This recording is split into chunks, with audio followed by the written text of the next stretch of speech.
Hello guys, this is Apurva Roy. Welcome back to the channel MacWing. So in the last 4 videos, we have been practicing the part modeling SolidWorks based on the command extruded boss base and extruded cut. So this is our 12th video on SolidWorks 3D part modeling. This time we are going to learn our next new command, that is revolved boss base in part modeling. Without wasting our time, so let's see the definition. Revolved boss base. So it is a method of defining three-dimensional geometry by revolving a sketch section around a center line. Use the revolve tool to create a solid surface feature and to add material in solid feature. So simply it is nothing. ये क्या होता है कि एक आप कोई भी आप स्केच बनाते हो, कोई स्केच सेक्शन बनाते हो और उसको आप एक पर्टिकुलर सेंटर लाइन देते हो, डिफाइन करते हो, उसके अराउंड आप क्या करते हो, रोटेट करते हो। दैट इज उस शेप को रोटेट करके एक शेप देते हो, ठीक है। वो होता है हमारा रिवॉल्व बॉस बेस। सो ये क्या है, एक टूल है, ठीक है। पार्ट मॉडलिंग का एक टूल है जो कि सॉलिड या फिर सरफेस फीचर में यूज होता है। ऐड मटेरियल को ऐड करके मतलब जस्ट एक 3D शेप दे देता है। तो सिंपली इसको क्या करते हैं, हम सॉलिडवर्क्स में बना के देख लेते हैं।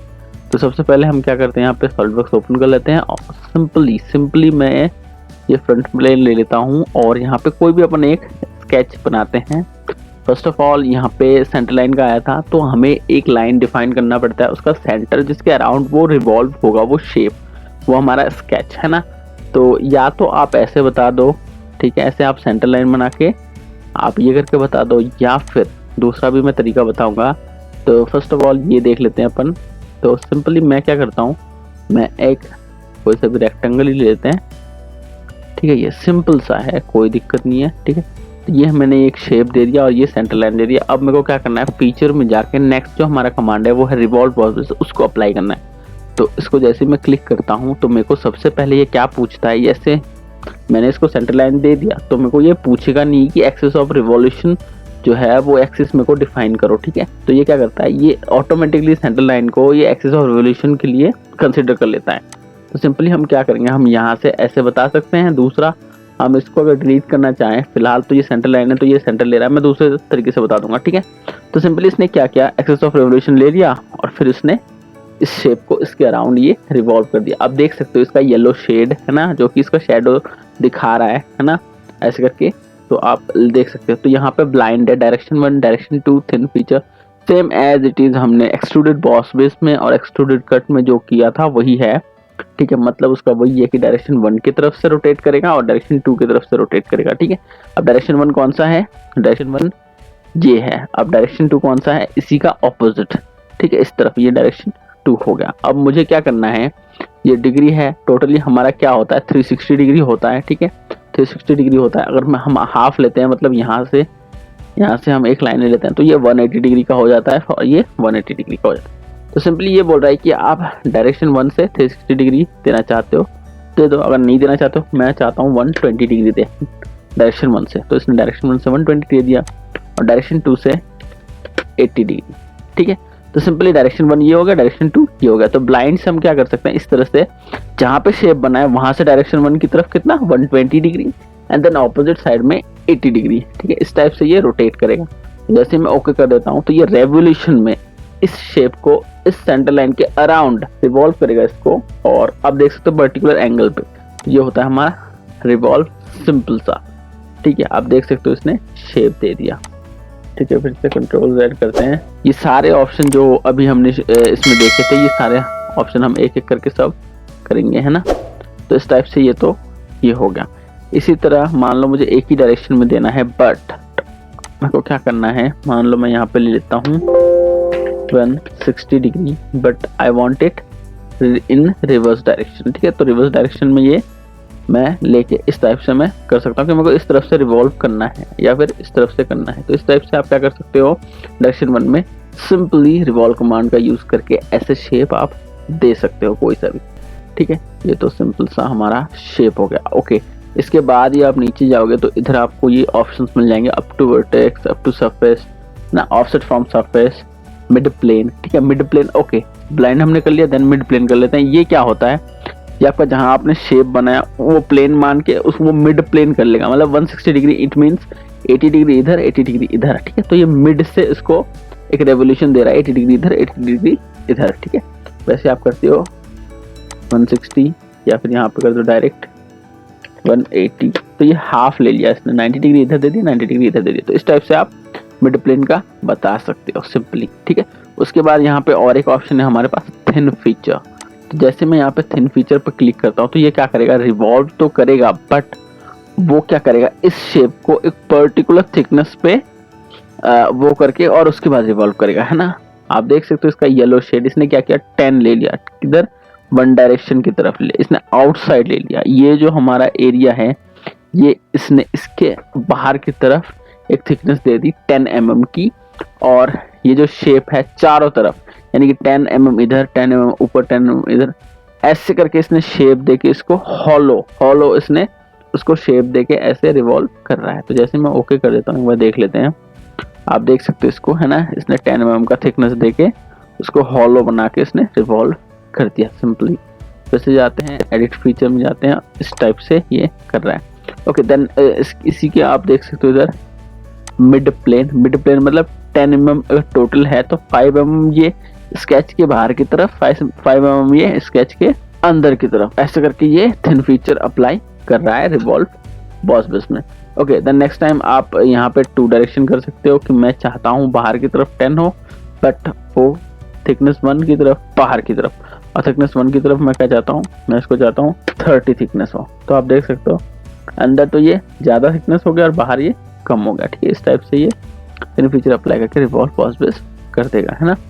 उसके बाद फिर से जाते हैं, तो सिंपली ये हमारा हो गया। सेलेक्टेड कंटूर में क्या होता है कि हमें जो भी शेप है, जो भी स्केच है, उसको हमें सेलेक्ट करना होता है, ठीक है, सिंपली। तो उसी को वो क्या करेगा, वो रिवॉल्व बॉस बेस करेगा। तो ये हो गया। उसके बाद हम बाकी ऑप्शंस कर लेते हैं। बाकी ऑप्शंस में क्या थे, up to surface, up to vertex, offset from surface, ऐसा करके कुछ ऑप्शन था, है ना। तो वो भी हम देख लेते हैं। तो सिंपली ये वाला हमारा प्रोसेस हो गया। अब उसको वो पैरामीटर देख लेते हैं वो कब कैसे अप्लाई होगा, है ना। तो सबसे पहले यहाँ पे टॉप प्लेन लेते हैं और ये हम ऐसी रैंडम सा कोई क्या करते हैं, कोई भी एक रेक्टेंगल बना के उसको एक्सट्रूडेड बॉस बेस करके एक शेप दे देते हैं और उसके बाद हम करेंगे, है ना। तो इस टाइप से हमने तो ये शेप दे दिया। ओके देन हम क्या करते हैं, हम इसको लेते हैं फ्रंट प्लेन में, स्केच, कंट्रोल 8, और अब हम क्या करते हैं, सिंपली फिर से वही एक हम लाइन दे देते हैं या फिर हम सेंटर लाइन दे देते हैं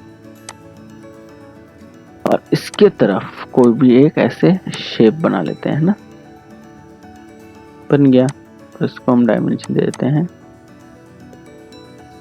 50, है ना। और हम क्या करेंगे, इसको हम रिवॉल्व करेंगे इस स्केच के अराउंड। तो हम क्या करते हैं, रिवॉल्व बॉस बेस और एक्सिस ऑफ रेवोल्यूशन में हम दे देते हैं ये वाला, और सॉरी एक्सिस ऑफ रेवोल्यूशन में देते हैं हम ये वाला, और कंट्यूर में सेलेक्ट करते हैं ये, ठीक है। तो आप देख सकते हो ये इसने रोटेट कर दिया, बट हम थिकनेस नहीं देंगे, हम उसको क्या करेंगे, ऐसे रिवॉल्व करेगा। ये आप शेप देख सकते हो इस टाइप से हो रहा है, बट यहाँ पे हम क्या करेंगे, अप टू वर्टेक्स कर देंगे। तो ये वर्टेक्स सेलेक्ट कर लिया तो यहाँ तक ये रोटेट हो रहा है, ठीक है। हम बताते हैं कि ये वाला वर्टेक्स है तो ये यहाँ तक रोटेट हो रहा है, ठीक है। देख सकते हो इसका येलो शेड, है ना। उसके बाद यहाँ पे मर्ज रिजल्ट और अनमर्ज है, इसका भी मैं बताऊंगा कैसे होगा, है ना।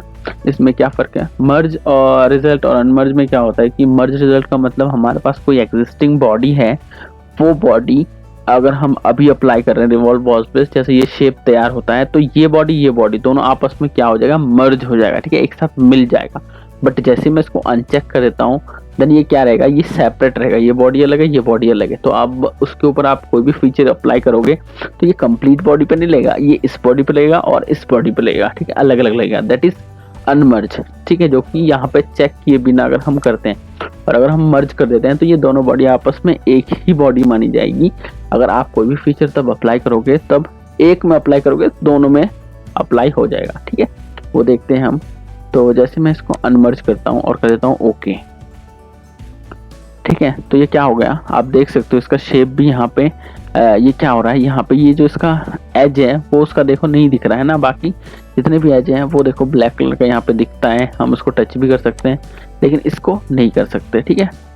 और ये तो एक तरीका हो गया पता करने का। दूसरा, हम यहाँ पे एक कमांड है हमारे पास फिलेट, वो जैसे ही हम अप्लाई करेंगे इस बॉडी पे, ठीक है, तो ये आप देखोगे कि ये शेप, ये फिलेट क्या हो रहा है, इसी पे अप्लाई हो रहा है, ठीक है, इस बॉडी पे अप्लाई हो रहा है, इस पे अप्लाई नहीं हो रहा है। क्यों? क्योंकि ये अलग अलग है, हम जिसको क्लिक करेंगे उसी के ऊपर अप्लाई होगा, ठीक है। ये अलग है, इसको ऊपर क्लिक करेंगे तो इसके ऊपर अप्लाई होगा, उसके ऊपर क्लिक करेंगे तो वो अप्लाई होगा। तो सिंपली क्या है, ये एक बॉडी है, तो इसके ऊपर हमने क्लिक किया और ये हो गया आपका 10 mm का फिलेट इसका लग गया है इसके पूरे चारों तरफ, इस बॉडी के चारों तरफ। लेकिन जैसे ही हम फिर से जाते हैं और कंट्रोल Z कर देते हैं, ठीक है, इस बार हम फिलेट करेंगे बट इसको नहीं करेंगे, हम करेंगे इसको। तब देखोगे ये सिर्फ इस पे हो रहा है और किसी पे नहीं हो रहा है ना, तो ये होता है। तो जैसे मैं इसको ओके कर देता हूँ, तो अब क्या हुआ, अब इसके ऊपर अप्लाई हो गया बट इस पे नहीं हुआ, ठीक है। तो सिंपली ये होता है। अनमर्ज का मतलब है वो कंसीडर करेगा अलग अलग बॉडी, है ना, और मर्ज का मतलब दोनों को एक साथ करेगा, ठीक है। तो कंट्रोल Z करते हैं, ये अनमर्ज मर्ज का सीन हमें पता चल गया। ओके, नेक्स्ट हम करते हैं, फिर से जाते हैं रिवॉल्व बॉस बेस, वर्टेक्स हो गया अप टू वर्टेक्स, देन हम सेलेक्ट करेंगे अप टू सरफेस, एक्सेस पे ये स्केच और सेलेक्टेड कंट्यूर में ये वाले कंट्यूर का। नेक्स्ट है हमारे पास थिन फीचर अप्लाई नहीं करेंगे हम। ओके, अप टू सरफेस, तो हम कोई भी सरफेस करते हैं जो उसके ऊपर लाई कर रहा है। अब ये स्केच है, जब रिवॉल्व होगा तब ये कंप्लीटली इसके ऊपर नहीं आ रहा। कैसे नहीं आ रहा? जैसे मैं इसको ब्लाइंड कर देता हूँ तो ये क्या हो रहा है, आधे से ज्यादा हमारा क्या है, इस बॉडी से टच नहीं कर रहा। तो ये कंप्लीटली जब इस सरफेस से होकर गुजरता है तब ही वो सेलेक्ट करता है। समझ लो मेरी बात, मतलब कि अगर ये कंप्लीटली इस बॉडी से होते हुए आगे जाता, ठीक है, तब तो इसको हम, इसके फेस को हम सेलेक्ट करते हैं, तब वो पैरामीटर अप्लाई होता, अदरवाइज नहीं हो रहा। मतलब जैसे मैं इसको काट देता हूँ, बिटवीन डिस्टेंस जो है इनका मैं मैक्सिमाइज कर देता हूँ, मैं कर देता हूँ 40 है, इसको मैं कर देता हूँ 60, ठीक है। और फिर मैं जाता हूँ और रिवॉल्व बॉस बेस पे जाता हूँ, एक्सिस ऑफ रेवोल्यूशन ये है, कंट्यूर, एक सेकंड, एक्सिस ऑफ रेवोल्यूशन ये है और कंट्यूर ये है। बट इस बार मैं सेलेक्ट करता हूँ अप टू सरफेस और ये वाला, तो आप देखोगे क्या हो रहा है कि ये कंप्लीटली इसके ऊपर लाई हो रहा है, मतलब इसी से होते हुए ये आगे बढ़ेगा। तो मैंने क्या कर दिया, अप टू सरफेस इसको सेलेक्ट कर दिया, तो ये यहाँ तक इसको रोक ले रहा है, ठीक है। हमें करना है revolve boss base but up to surface ये वाले सरफेस तक, ठीक है। अब ये सेलेक्ट हो रहा है, और तब क्या हो रहा था, तब ये इससे नहीं, आधा बाहर निकला हुआ था, आधा इससे टच नहीं था, तो इसलिए इस सरफेस को वो कंसीडर नहीं कर रहा था, ठीक है। कोई भी आप करते हो अप्लाई तो कुछ उसके पैरामीटर्स होते हैं, उस पैरामीटर के अंडर में अगर वो आप सिचुएशन क्रिएट करते हो उस पैरामीटर को ध्यान में रखते हुए, तब तो वो अप्लाई होगा, अदरवाइज नहीं होगा, ठीक है। तो सिंपली यही है कि आपका अगर शेप उसमें लाई कर रहा है तब वो लेगा उसको, अदरवाइज नहीं लेगा, ठीक है। तो रिवॉल्व बॉस बेस में तो सिंपली ये था अप टू सरफेस। उसी तरह up to offset from surface, कि मैं चाहता हूँ कि इस वहां से 10 20 ये क्या रहेगा, ऑफसेट रहेगा, ठीक है। तो सिंपली क्या हुआ कि 30 इस फेस से 30 ऑफसेट उधर है, ऐसे मैं चाहता हूँ कि 30 ऑफसेट इधर रहे डायरेक्शन 1 की तरफ, ठीक है। तो ये क्या होगा, डायरेक्शन 1 में ऑपोजिट साइड से। तो ये जो मैंने सरफेस सेलेक्ट किया है, यहाँ से 30 का ऑफसेट लेके यहाँ तक ये क्या करें, रिवॉल्व करें, ठीक है। और जैसे मैं इसको कम कर देता हूँ 20, तो ये 20 तक हो गया, 20 हो गया, उसके बाद ये 10 हो गया, ठीक है। तो पर्टिकुलर सरफेस से एक पर्टिकुलर डिस्टेंस 10 20 जो भी है वहां से ऑफसेट लेके वहां तक, मतलब यहाँ से ये 10 20 30 का ऑफसेट लेके एक पर्टिकुलर डिस्टेंस का गैप देके उसके बाद ये रिवॉल्व हो, that is offset from surface. तो सिंपली ये सारे इसके ऑप्शन थे, ठीक है। रिवर्स का पता चल गया आपको, है ना, रिवर्स ऑफसेट। ओके, डायरेक्शन 2 में मैंने बता दिया था ऐसे होता है। तो सिंपली ये हमारे पास रिवॉल्व बॉस बेस का जो भी है फंक्शन था, ठीक है। आप सिंपली इसको कर सकते हो। उसके बाद मैं आपको और एक शेप बना के दिखाता हूँ, वो काफ़ी थोड़ा अट्रैक्टिव रहेगा, है ना। अब बड़ी से बड़ी रिवॉल्व बॉस बेस ऐसा कमांड है, आप बड़ी से बड़ी मुश्किल से मुश्किल शेप वाला भी आप क्या कर सकते हो, आप पार्ट जो है मॉडलिंग को आप बना सकते हो, है ना, पार्ट को आप डिज़ाइन कर सकते हो। बस आपको उसके डायमेंशंस वगैरह सही से रहने हैं, फिर अपने आप वो बन जाएगा। एक मैं सिंपल सा शेप दे देता हूँ। हम क्या करते हैं, फ्रंट प्लेन लेते हैं और यहाँ पे कुछ भी एक बना देते हैं।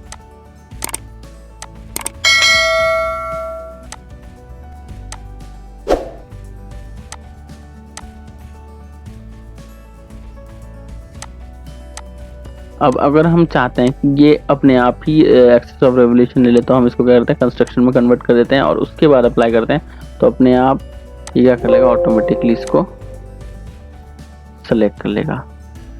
ये दिखा रहा था शायद कोई ऑप्शन क्लोज नहीं था इसलिए। तो ये आपका शेप है, ये इसने एक्सेस ऑफ रेवोल्यूशन ले लिया और मैं चाहता हूँ कि ये 360 नहीं करे, ये करे 190, ठीक है, 190 या फिर 250 यहाँ तक करें और बाकी सब ऐसे रहे। तो आप देख सकते हो इसको इसने सेक्शनल व्यू में अगर हम काटते हैं तो ऐसा दिखता है। सिंपली इसने इस शेप को रिवॉल्व किया यहाँ तक, ठीक है। तो ऐसे आप कॉम्प्लेक्स से कॉम्प्लेक्स डिज़ाइन भी आप ऐसे आसानी से शेप में दे सकते हो, कोई दिक्कत नहीं है। तो सिंपली आज के लिए इतना ही। बाकी मिलते हैं हम नेक्स्ट क्लास में, जिसमें हम करेंगे रिवॉल्व कट का, जो कि सेम इसी की तरह है, बस वो रिमूव करता है मटेरियल को, है ना। तो इसी तरह आगे हम सारे करेंगे और हर 2-3 कमांड करने के बाद हम क्या करेंगे, उसका हम प्रैक्टिस भी करेंगे एक्सरसाइज कर करके, है ना। तो सिंपली आज के लिए इतना ही, बाकी मिलते हैं नेक्स्ट क्लास में। Thank you so much guys, bye bye.